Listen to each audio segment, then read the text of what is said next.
जय हिंद दोस्तों। तो एसएससी जीडी के एग्ज़ाम को पूरा हुए लगभग 14 दिन होने को आए। दूसरा हफ्ता ख़त्म होने वाला है। आज संडे का दिन है और अभी तक आंसर की नहीं आई है। ऐसे में फ्रस्ट्रेशन है बच्चों के बीच में गुस्सा है कि कब आएगी आंसर की। हम लोग भी अटके हुए हैं कि फिजिकल की तैयारी उस हिसाब से करी जाए, क्योंकि आंसर की यूजुअली 7 से 10 दिन के बीच में आराम से आपको देखने को मिल जाती है, लेकिन अभी तक आंसर की नहीं आई है। मैं और मेरे साथी जितने भी लोग थे वो सब ये अनुमान लगा रहे थे, ये गेस वर्क था हमारा, ये प्रेडिक्शन थी हमारी कि ज़्यादा से ज़्यादा कितना, ज़्यादा से ज़्यादा 13 तारीख तक हमारी आंसर की आ जानी चाहिए। और जितना मेरा एनालिसिस था, मैं कह रहा था कि फ्राइडेज़ में होता है, तो फ्राइडेज़ में आंसर की आई हैं। इससे पहले दिल्ली पुलिस की हेड कांस्टेबल की 2 बार फ्राइडे, पिछले 2 फ्राइडे में आंसर की आई हैं, लेकिन इस बार नहीं आई। तो बड़ा अजीब सी बात है। अभी आप गवर्नमेंट एग्ज़ाम की जो भी आप प्रिपरेशन करता है कि स्टूडेंट, तो उसमें सबसे बड़ा जो डिमेरिट है गवर्नमेंट एग्ज़ाम की प्रिपरेशन का वो यही है कि बहुत अनसर्टेनिटी रहती है। कभी एग्ज़ाम डिले हो जाता है। अभी एसएससी जीडी की बात करें तो पहले एग्ज़ाम डिले होता है हमारा। जो एग्ज़ाम हमारा फरवरी मार्च में होना था वो अब जाके हो रहा था अप्रैल और मई में। इतनी तेज़ धूप में मई में एग्ज़ाम बच्चे देने जा रहे हैं और उसमें बाद में पता लग रहा है कि कुछ गड़बड़ हो गई है। एडमिट कार्ड में कुछ गड़बड़ हो गई है, या बच्चे ज़्यादा पहुंच गए, कम पहुंचने थे, कहीं पे चीटिंग हो रही है, धांधली हो रही है। तो ऐसे में बड़ा ही डिसअपॉइंटेड फील करते हैं हम लोग भी डिमोटिवेटेड फील करते हैं, क्योंकि हम लोग मुश्किल से तैयारी करते हैं और फिर ऐसा ऐसा होता है, पहले एग्ज़ाम नहीं हो पाता है, फिर ले दे के एग्ज़ाम होता है, फिर उसके बाद ऐसा आंसर की में डिले होता है, जिससे हम लोग का भी मानसिक संतुलन थोड़ा सा, मेंटल स्टेट हमारा, हम लोग को भी अपने आप को संभालना बहलाना पड़ता है। 10 बार हम लोग यूट्यूब पे जाएंगे, वीडियोस देखेंगे कि कब आएगी आंसर की। लोग उल्टी सीधी बातें करते हैं, बताते हैं कट ऑफ डाउन करके कि कट ऑफ आप बस 90 मार्क्स ले आओ, हो जाएगा ये वो। बड़ी उल्टी सीधी वीडियोस भी यूट्यूब पे मैंने देखी कि आंसर की आ गई है या आंसर की आने वाली है। ऐसा देखिए, ना मेरे मौसा है एसएससी, ना आपके मौसा है एसएससी, तो हमें एकदम नहीं पता होगा कि एग्जैक्ट डेट की इस तारीख को 12 बज के इतने मिनट पे आंसर की आ जाएगी। किसी के, हम लोग को नहीं पता, हम लोग भी अनुमान लगा सकते हैं।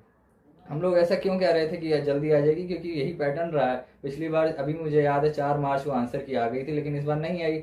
जैसे बाकी के एसएससी के एग्जाम देखे जाएं, एमटीएस हो गया, सीएचएसएल, सीजीएल, इसमें 7 से 10 दिन के बीच में आ जाता है। ज़्यादा से ज़्यादा एमटीएस में ज़्यादा है थोड़ा डिले, 11 से 13 दिन के बीच लगता है एमटीएस को, लेकिन वो भी आ जाता है। लेकिन इस बार बहुत डिले हो गया है और आंसर की नहीं आई है। ऐसे में दिमाग में रहता है कि फिजिकल की तैयारी करें भी कि ना करें, क्योंकि फिजिकल इतना आसान भी नहीं है कुछ लोगों के लिए, क्योंकि रनिंग एकदम से जाके तो 5 किलोमीटर कोई नहीं दौड़ लेगा। तो ऐसे में बड़ा कंफ्यूजन है, बड़ा दिमाग में रहता है कि क्या कब आएगी आंसर की। अभी भी कोई पक्का नहीं है कि आंसर की आज आ जाए, कल आ जाए, कुछ नहीं कहा जा सकता। हो सकता है कि अभी मैं वीडियो बना रहा हूँ, अभी आंसर की आ जाए, और ऐसा भी हो सकता है कि इस पूरे हफ्ते फिर डिले करवा दें और इस वाले फ्राइडे को आंसर की दे दें, जैसा मैं कह रहा था कि क्या फ्राइडे को आंसर की आएगी। खैर, हम जो अपनी तरफ से कर सकते हैं वो बस इतना ही है कि हम अपनी तैयारी पूरी रखें। हम किस हिसाब से फिजिकल की तैयारी करेंगे, किस हिसाब से हमारा माइंडसेट रहेगा, वो हमें ध्यान में रखना है। आंसर की तो आती रहेगी, जब आएगी तब देखा जाएगा। लेकिन एक चीज़ मैंने नोटिस करी है कि हम लोग को ये आइडिया रहता है, हम जब पेपर करके आते हैं, जब पेपर पूरा हो जाता है, तो जब हम सेंटर छोड़ के आते हैं, तो हमें इतना तो आइडिया रहता है कि हमने लगभग कितना करा है या कितना सही किया है, क्योंकि हर एक बच्चे को पता होता है कि उसका एक लगभग रफ स्कोर जो होता है कितना है। और बाद में आप लोग अपना रिजल्ट मैच करते हो, बाद में आपकी आंसर की आती है जितने भी एग्जाम हुए हैं, तो आपने पाया होगा कि हाँ, लगभग उसी के अप्रॉक्स आया है, किसी का 4 मार्क्स ज़्यादा, किसी का 4 मार्क्स कम। तो उसी के बेसिस पे आज हम बात कर लेते हैं कि क्या मतलब हम लोग को फिजिकल की तैयारी करनी चाहिए कि नहीं। मतलब मैं आप लोगों को एक मार्क्स बताऊंगा, एक रेंज बताऊंगा। अगर आपके उस मार्क्स के रेंज से ज़्यादा मार्क्स हैं तो बिल्कुल आप तैयारी करिए फिजिकल की, बेधड़क होकर फिजिकल की तैयारी करिए, क्योंकि फिजिकल का कॉल आ जाएगा आपको। अगर उस मार्क्स से कम है तो मैं देखो आपको शुगर कोट नहीं करूंगा कि भाई करो करो कम जाएगी कट ऑफ, नहीं। कट ऑफ जो लोग कह रहे हैं कि कम जाएगी, बिल्कुल नहीं जाएगी भाई। कट ऑफ क्यों कम जाएगी, किस बात पे कह रहे हो आपकी कट ऑफ कम जाएगी। वैकेंसी बढ़ने का कोई नोटिस नहीं है अभी ऑफिशियल, और जिस हिसाब से इस बार धांधली हुई है, जिस हिसाब से इस बार दिक्कतें आई हैं, उस हिसाब से मुझे तो नहीं लगता कट ऑफ कम जाएगी। हाँ, पेपर का लेवल अच्छा था तो उस हिसाब से नॉर्मलाइजेशन बढ़ाएगा मार्क्स, और सबके लिए टफ था तो सब लोग उतना करेंगे ना भाई। तो कट ऑफ ऐसा कुछ नहीं है कि कम जाएगी। आप लोग को अपना बेस्ट देना है और आप लोग कोशिश करिए कि उतना स्कोर करिए। कट ऑफ फिर भी मैं अभी आपको थोड़ा कम ही बता रहा हूँ, फिजिकल के हिसाब से बताऊंगा। ये जितनी भी कट ऑफ मैं बताऊंगा ये आपकी फिजिकल की कॉल के हिसाब से होगा। मैं जनरल की कट ऑफ बताऊंगा आपको स्टेट वाइज। इसके अलावा नॉर्मलाइजेशन पे पहले मैं बता दूं, मैं आपको रफ कट ऑफ बताऊंगा, मतलब रॉ मार्क्स की जो आपकी कट ऑफ होगी वो बताऊंगा। आप उसमें नॉर्मलाइजेशन के मार्क्स बढ़ा लीजिएगा अपने वीक के अकॉर्डिंग। मान लीजिए आपका फर्स्ट वीक में अगर एग्जाम हुआ है, तो आप मान के चलिए कि 8 से 12 मार्क्स आपका बढ़ेगा नॉर्मलाइजेशन से।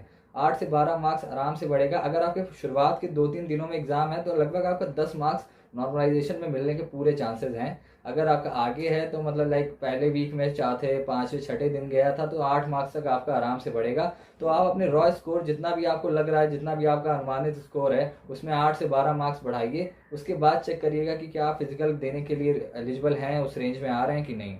इसके अलावा सेकेंड वीक के बच्चों को भी 5 से 8 मार्क्स आराम से मिलेंगे नॉर्मलाइजेशन में। थर्ड वीक में भी 4 से 5 मिलने की चांसेस हैं। फोर्थ वीक में भी हो सकता है मिले, ऐसा भी हो सकता है। देखो अनसर्टेनिटी हर जगह है, नॉर्मलाइजेशन के केस में भी अनसर्टेनिटी है। ये जो मैं आपको डाटा बता रहा हूँ ये भी एक मेरा बस अनुमान है, बस इन्फेरेंस है। तो आप इसको ये आकाशवाणी नहीं कर रहा हूँ यार मैं, या कोई एकदम मैंने बताया जैसा कि एसएससी मेरे मौसम नहीं है तो एग्जैक्ट मैं नहीं बताऊंगा, लेकिन एक आइडिया दे रहा हूँ आप लोगों को कि थर्ड वीक में जैसे 4 से 5 मार्क्स मिलेगा, फोर्थ वीक में भी हो सकता है कि 2 से 3 मार्क्स मिले, क्योंकि ऐसा भी पिछली बार देखा गया था कि कुछ लोगों के 2 से 3 मार्क्स घटे थे। तो अगर आपका लक अच्छा रहा तो आपको मार्क्स मिल भी सकते हैं, लक खराब रहा तो हो सकता है कि मार्क्स ना मिलें या घट जाएं। तो आप ये जो जितने भी नॉर्मलाइजेशन का मार्क्स हैं बढ़ा के फिजिकल में अपना आप एलिजिबिलिटी देखिएगा। अब मैं आप लोगों को कट ऑफ के बारे में बता दे रहा हूँ कि इस स्टेट में इतना फिजिकल के लिए कट ऑफ जाएगा। आपको क्या करना है कि आप पहले अपना देखो कि आपका रॉ स्कोर कितना आ रहा था, आप सोचो कि कितना आप क्वेश्चन करके आए हो 80 में से या कितने में से आपका रॉ स्कोर कितना आएगा। फिर आप देखिए कि आप कौन से वीक से थे, फिर उस हिसाब से आप अपना नॉर्मलाइजेशन का मार्क्स अपना बढ़ा के देखिए। इतना तो आप लोग समझ रहे होगे।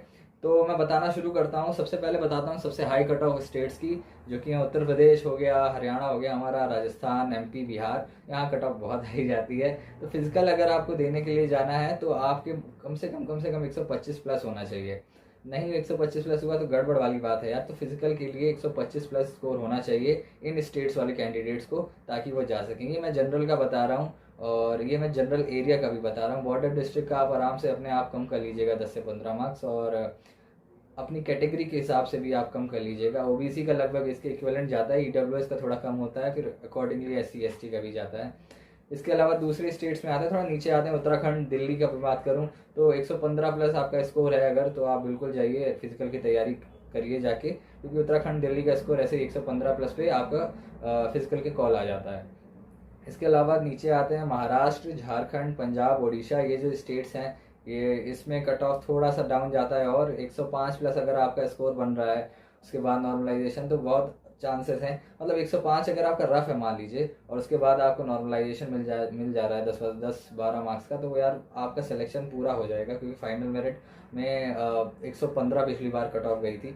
तो आराम से हो जाना है अगर आप महाराष्ट्र, झारखंड, पंजाब, उड़ीसा से हैं। इसके बाद और लो कट ऑफ की बात करूं तो गुजरात से हो अगर आप वेस्ट बंगाल से हो, कर्नाटक से हो, तेलंगाना, असम, जम्मू कश्मीर, इन सब स्टेट्स में बहुत लो कट ऑफ जाता है फिजिकल के लिए। फिजिकल का कट ऑफ बस 85 मार्क्स का अगर आप ज़्यादा है तो आप बिल्कुल फिजिकल की तैयारी करो। तो एक तो ये पहली बात मैं ध्यान में दे दूं आपको कि जो ये मैंने नंबर बताया है ना, ये एग्जैक्ट नहीं है। इसके ऊपर 2-3 मार्क्स ऊपर हों तो आप जाइए, 2-3 मार्क्स नीचे भी हों, अगर मैंने 125 बताया, अगर आपके 121 या 122 बन रहे हैं तो भी आप तैयारी शुरू कर दीजिए, क्योंकि 125 मैंने ऐसे रफली बताया है। हो सकता है आपके ज़्यादा निकल आए। कब 1-2 मेरे एग्जाम ऐसे गए हैं जिसमें मेरा स्कोर मेरे को लग रहा था कि कम जाएगा, लेकिन बाद में 10 मार्क्स ज़्यादा आ गए मेरे, या 1-2 मार्क्स ऐसे भी गए, 1-2 टेस्ट किए जिसमें मेरे को लगा है कि स्कोर कम जाएगा, लेकिन स्कोर और कम चला गया मेरा, क्योंकि उसमें मेरा एग्ज़ाम अच्छे नहीं गए थे कुछ। तो ये जो मैंने आपको बताया है, जैसे यूपी वालों को 125, उत्तराखंड वालों को 115, महाराष्ट्र, झारखंड वालों को 105 प्लस, और ये वेस्ट बंगाल, कर्नाटक, असम वालों 85 प्लस अगर आपके आ रहे हैं तो आप फिजिकल की तैयारी तुरंत करने लगिए, क्योंकि अभी आपके पास थोड़ा टाइम है। अभी आप थोड़ा सा रमा होने में, थोड़ा सा फ्लो आने में, फील आने में टाइम लग जाता है, क्योंकि अभी जून चल रहा है, मिड जून हो गया आपका, और कुछ कहा नहीं जा सकता है। अब मैं कहूँ आपसे कि एग्ज़ाम देर में हुआ है तो फिजिकल भी देर में होगा, तो वो भी कुछ पक्का वाली बात नहीं है। हो सकता है सितंबर में करवा दें फिजिकल, कौन जान रहा है। एसएससी का कोई भरोसा नहीं है। एसएससी से ताल्लुक रख के इतना तो मैं जान गया हूँ कि एसएससी का भरोसा करने वाला नहीं है। बाकी सब पे भरोसा कर सकते हो आप, एसएससी पे नहीं करिए। बाकी कुछ लोग पूछ रहे थे पिछली बार कि एसएसएफ का कट ऑफ क्या जाएगा, तो एसएसएफ का देखो स्टेट वाइज कट ऑफ नहीं जाता है।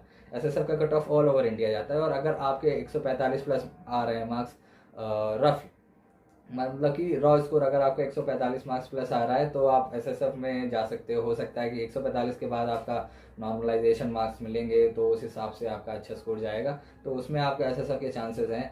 और इसके अलावा मैं बात करूँ बॉर्डर डिस्ट्रिक्ट वाले जो भी हैं, वो बॉर्डर डिस्ट्रिक्ट में यार थोड़ा कम हो जाता है कट ऑफ, 10 से 15 मार्क्स कम हो जाएगा आपका। इसके अलावा आप यही कर सकते हो, फिलहाल आप अपना रॉ स्कोर देखिए, उसके अकॉर्डिंगली आप अपनी कट ऑफ देखिए, फिर तैयारी शुरू करिए, क्योंकि बहुत से बच्चे हैं उनके और भी एग्ज़ाम्स हैं, मेरे भी और भी एग्ज़ाम्स हैं, अभी मेरे को और भी तैयारी करनी है। तो दिमाग में रहता है कि फ़िज़िकल की तैयारी करें इसकी कि ना करें, क्योंकि बाकी एग्ज़ाम है, फिर उन पर भी लोड पड़ता है। हमारी प्रोडक्टिविटी उस पर डिपेंड करती है कि हम फिज़िकल कर रहे हैं कि नहीं कर रहे हैं। तो बड़ा यार दिक्कत वाली बात है कि आंसर की नहीं आ रही है। मैं भी बड़ा परेशान हो गया हूँ, बार बार चेक करता हूँ आंसर की आई कि नहीं आई, और एसएससी वाली वेबसाइट पे भी चेक करता हूँ, लेकिन अभी तक फिलहाल नहीं आई है। जैसे ही आएगी मैं आप लोगों को नोटिस दूंगा। बाकी आप लोग कट ऑफ चेक करिए, जैसा भी हो मेरे को कमेंट बॉक्स में बताइए कि कितना स्कोर है आपका। बाकी अगर कोई डाउट हो तो आप कमेंट बॉक्स में डालिएगा। बाकी सिलेक्शन होगा कैसे नहीं। जय हिंद।